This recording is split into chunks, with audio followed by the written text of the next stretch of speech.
ગઢડા પંથકમાં કુદરતનો કહેર. ભારે પવન સાથે કમોસમી વરસાદથી ઘઉં અને ચણાના પાકને વ્યાપક નુકસાન.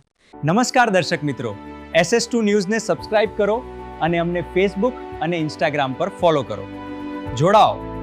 ગઢડા તાલુકાના ગ્રામ્ય વિસ્તારોમાં આજે અચાનક વાતાવરણમાં પલટો આવતા ખેડૂતોની ચિંતામાં વધારો થયો છે.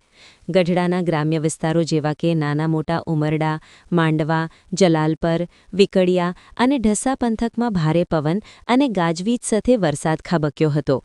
આ કમોસમી વરસાદને કારણે ખેતીના તૈયાર પાકોને ભારે નુકસાન પહોંચ્યું હોવાના અહેવાલો પ્રાપ્ત થઈ રહ્યા છે. ઊભો પાક જમીનદોસ્ત થયો.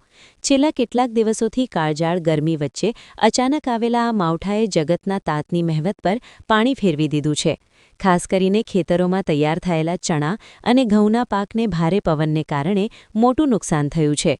પવનની ગતિ એટલી તેજ હતી કે ખેતરોમાં ઊભેલો ઘઉંનો પાક આડો પડી ગયો છે, જેનાથી દાણાની ગુણવત્તા બગડવાની અને ઉત્પાદન ઘટવાની ભીતિ સેવાઈ રહી છે.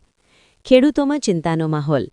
માંડવા, જલાલપર અને વિકડિયા વિસ્તારના ખેડૂતોના જણાવ્યા અનુસાર ચણાનો પાક અત્યારે લણણીની અવસ્થાએ હતો ત્યારે જ વરસાદ પડતા ચણા કાણા પડી જવાની અને સડી જવાની શક્યતા છે.